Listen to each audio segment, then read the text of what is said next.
Chuck Nolan is a systems analyst executive for Federal Express, who travels the world resolving productivity problems at FedEx depots. He explains that the most important thing is time, that the package sorting must be completed precisely on schedule. To prove it, he opens a package he sent to himself from his home Memphis, Tennessee, that contains a small timer. Chuck stops it at 87 hours, and reveals that it is a shameful performance that it took that long to deliver the package from his home to this FedEx depot in Russia. While yelling at the staff, the translator brings up a past incident where Chuck stole a kid's bike when his delivery vehicle broke down. Chuck insists that the story has been hyperbolized and that he merely borrowed the bike and that he still got his deliveries done. Chuck gets word that one of the Moscow office's trucks is booted in Red Square. He then sent 2 other trucks and carried out the package sorting from that booted truck to the other 2 in the street. After the sort is done, he's back at the airport and ready to go home. Chuck returns to Memphis, FedEx headquarters, and visits Kelly, his girlfriend. During dinner with her family on Christmas Eve, he gets a message that he needs to go to Malaysia. They drive to his departure point at the airport and they exchange their Christmas gifts.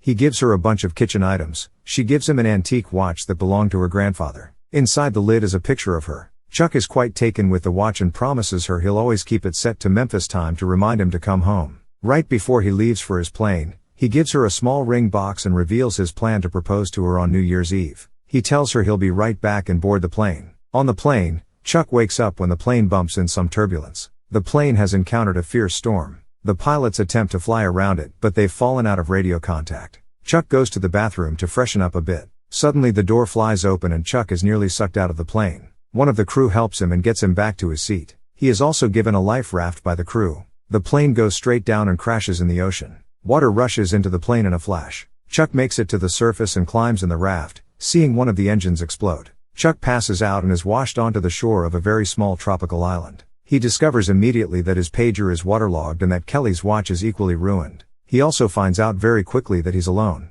He makes a help sign on the sand, but the next day he realizes it is washed away by the waves, so he upgrades it with some coconut logs that he can find. Desperate to find food and fresh water, Chuck spends a lengthy time trying to open a coconut. He tries throwing them at a large rock and smashing them on a smaller rock. As the small rock breaks, it becomes sharp and he uses it to finally cut the outer shell. But the coconut water splashes after he tries to open the shell by smashing it on a rock. He then revises his way and is finally able to open a coconut shell. He explores the island, finding a small cave in the rock and finds a total of 11 FedEx packages from the crash that have washed ashore. Going to the highest point of the island, he sees something on the shore and discovers the body of one of the aircraft's pilots. After taking his shoes and tools, he buries him. At night on the beach, Chuck sees the lights of a ship. Using a small flashlight he recovered from the body of the pilot, he tries to signal the ship but is unsuccessful. The next morning he attempts to leave the island with a life raft. The high waves over the coral reef surrounding the island turn the raft over. He's tossed onto the reef and his thigh is badly lacerated.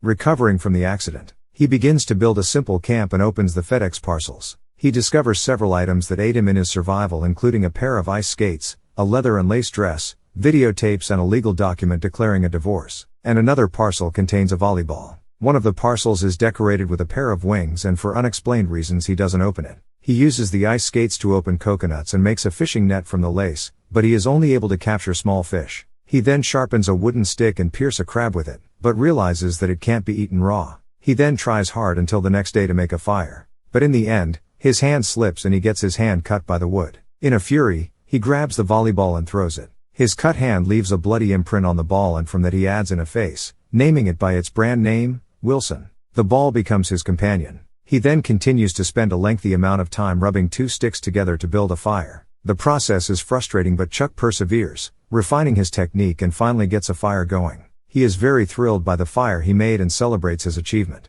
Sometime later he describes to Wilson the flight path of his jet compared to its last known position and calculates that the search area is over 500,000 square miles, which is twice the size of Texas, and he realizes it's doubtful that he'll ever be found. Suffering from the tooth that keeps bothering him, he checks his tooth's condition using the reflection from the ice skate. Desperate, he finally resorts to using the sharp end of the ice skate blade, helped with a rock as a hammer, and extracts the tooth. 4 years have passed. Chuck has lost weight and his hair and beard are long and unkempt. He survives from day to day. During a storm, 2 of the walls of a broken fiberglass portable toilet are tossed on shore. When he sees it blown by the wind, he is suddenly energized with the idea of building a raft that will use the fiberglass walls as a sail that could possibly get him over the larger waves surrounding the island. He chops down trees and lays out his raft. To tie the poles together, He braids rope from local tree bark and from the videotape. He counts the days necessary to catch the northeast trade winds that he hopes will take him into the shipping lanes and gets rescued. Chuck isn't certain where he is headed but figures that he would rather die at sea than spend the rest of his life alone on the island.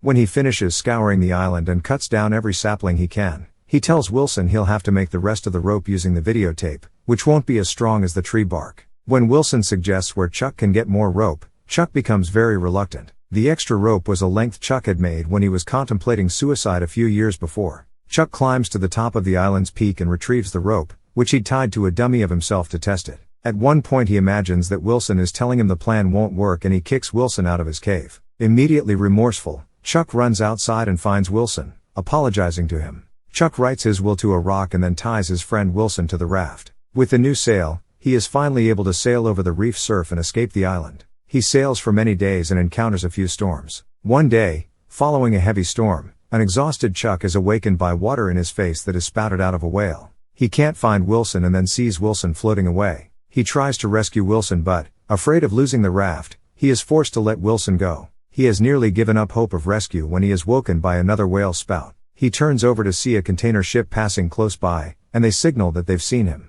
Soon, Kelly receives a call informing her that Chuck is alive and has been found. She is so shocked and passes out. A month later, Chuck is flown home to Memphis and his friend tells him that they thought he was dead, that they have held a funeral for him, with a coffin containing stuff all his friends each put in. Chuck is invited as the guest of honor at a FedEx to celebrate his survival through the incident. There he meets with Kelly's husband, who introduces himself as also an orthodontist who did dental work on Chuck 5 years ago. He mentions that Kelly intended to meet Chuck at the celebration, but she is currently feeling very confused and having a difficult time coping with everything that is happening. He asks Chuck to give her more time. Looking out of the window he sees Kelly in tears, comforted by her husband, and watches her get in a car and leave. Later that evening, Chuck takes a taxi to Kelly's home. She seems to be expecting him and invites him inside. They talk about little things and he discovers how much her life and ambitions have changed and how she coped with his presumed death. Chuck gives Kelly back the watch she had given him, telling her that it is a family heirloom and should remain in her family. She tells him that the company presumed a hazardous package caught fire and caused the crash. She shows him that his island was more than 600 miles from the nearest habited island which the search had been conducted. When Chuck tries to leave, Kelly gives him the keys to his Jeep which she had kept. As Chuck rides away with his Jeep, Kelly suddenly runs after him, shouting his name. He backs up and they embrace fiercely in the pouring rain. She tells him that she always believed he was alive, but that others said she had to move on. She tells him that he's the love of her life. He says he loves her too, but in the end they agree to respect and live with the new life they now each have. He drives to Texas with the FedEx package decorated with wings in his Jeep and delivers the 4 years late package to the owner. When he drives back, he finds himself at a four-way intersection and gets out of his car to look at a map. A friendly young woman in an old pickup truck stops and tells him that he looks lost. Asking him where he is headed, Chuck smiles and confesses he hasn't made up his mind where he was going. She tells him where the 4 roads lead to. She drives north and as she pulls away, Chuck spots the same pair of wings that were on the package on the tailgate of her truck. Chuck walks to the center of the intersection and looks in each direction for a few seconds. He then turns north and his gaze lingers in the direction the woman drove. Leave a like if you enjoy the video, and subscribe for more videos like this.